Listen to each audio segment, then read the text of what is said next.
Will that be cash, credit, or debit? Recent rule changes are having an impact on the best way to pay for your purchases. So here to tell us when to flash the plastic or when to fork over the cash, Kelli Grant from smartmoney.com. Kelli, good morning to you. Good morning. I'm more of a credit kind of guy. I do credit for everything, but apparently there is a situation where credit, debit, and cash is a little bit better than other situations. That's true. So we'll start with number one here, watch for minimums. What do you mean? We're starting to see that more stores are putting a $10 minimum on transactions if you want to pay with a credit card or a debit card. That's something that they're allowed to do under some recently passed legislation.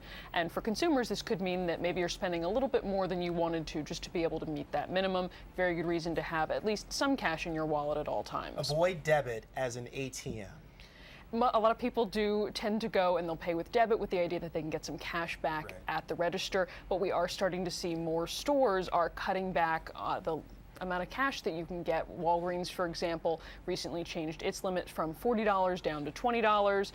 Really not a great thing to be doing if you want to get some cash back. Look for an ATM instead. Look for cash discounts. You can actually get a discount by paying cash. You can. Some of the recent practices that have come under fire, we've seen a lot of high charges for processing plastic, and the stores that want to avoid this will offer some sort of a discount. Could be just a few cents a gallon if you're going to the gas station, or as much as 50% if you're talking to a doctor about paying up front for a medical procedure. Very good reason to be asking about any sort of a discount if you have the cash and can afford to pay in full. And then when you're considering protections, you say it's better to use credit in this case. Why?